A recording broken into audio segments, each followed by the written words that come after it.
The Cancer GAG Act could become federal law. Now, the 2018 legislation introduced in Idaho, Iowa, and Missouri shields chemical makers from failure to warn lawsuits if they comply with the EPA's labeling standards.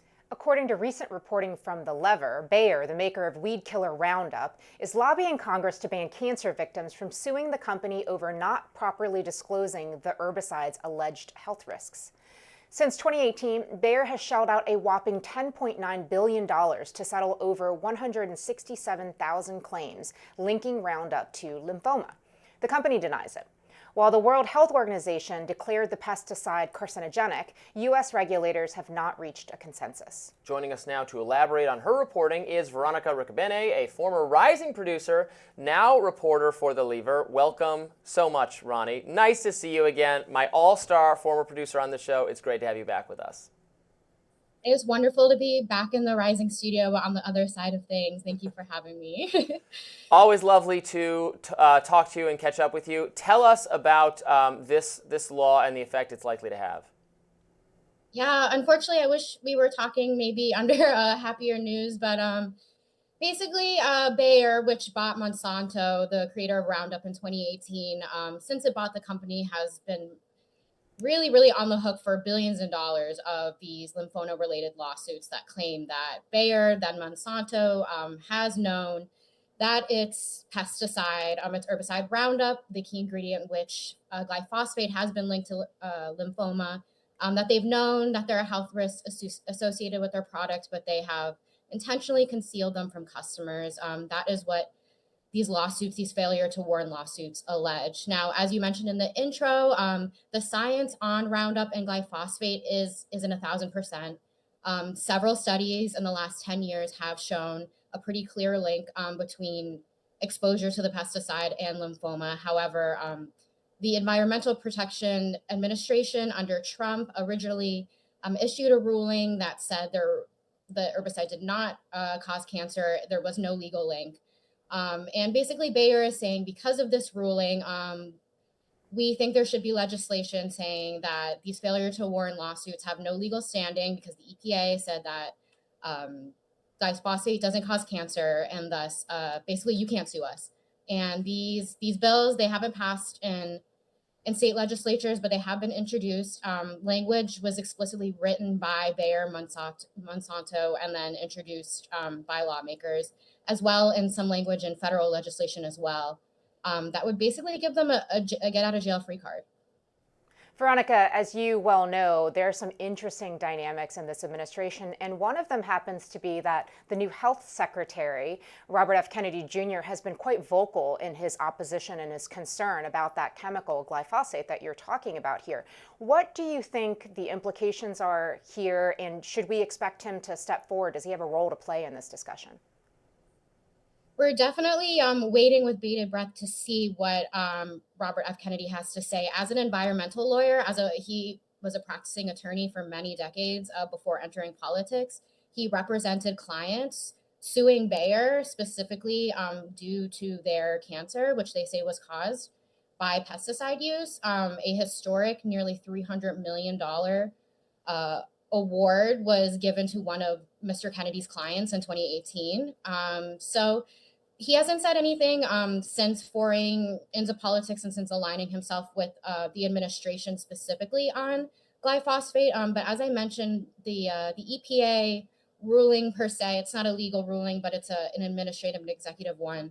Given by the agency is kind of up in the air right now. They issued it under Trump and then Biden rescinded it, and it's still under investigation. So all that to be said, it looks like Kennedy could have a real role in what the government's official stance on glyphosate is, and thus whether this legislation stands up.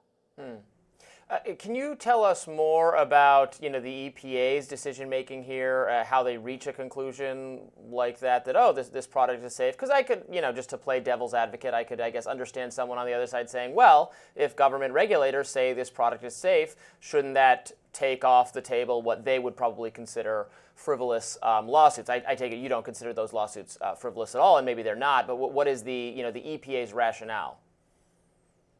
It's complicated. Like all things in science, there are studies that show a much stronger link between glyphosate and cancer than other studies. I think it's complicated when it comes to a company that that brings in so much revenue. I think regulators know that their decisions have a major play in the industry, and unfortunately,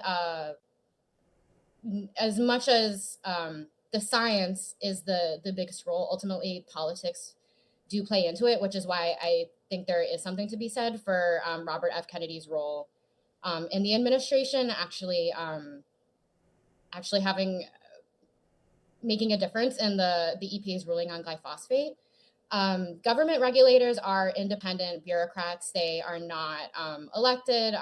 So really, it shouldn't matter theoretically who is president or who is administrator of the EPA or of the Health and Human Services Department.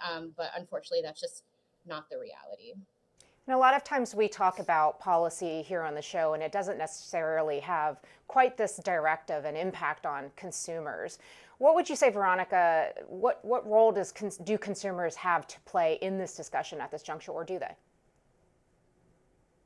Consumers, as always, are encouraged to I think they should do their own research and in general, make their own informed decisions.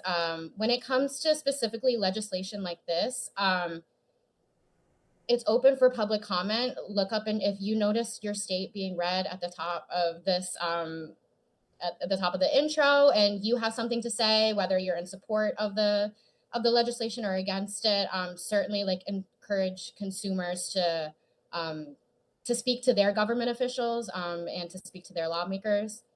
Ultimately, it's hard because your power as a consumer comes with your ability to choose who you buy from. But in an ever consolidating world where industries are getting smaller, getting bigger with smaller, with less companies, your choices are limited.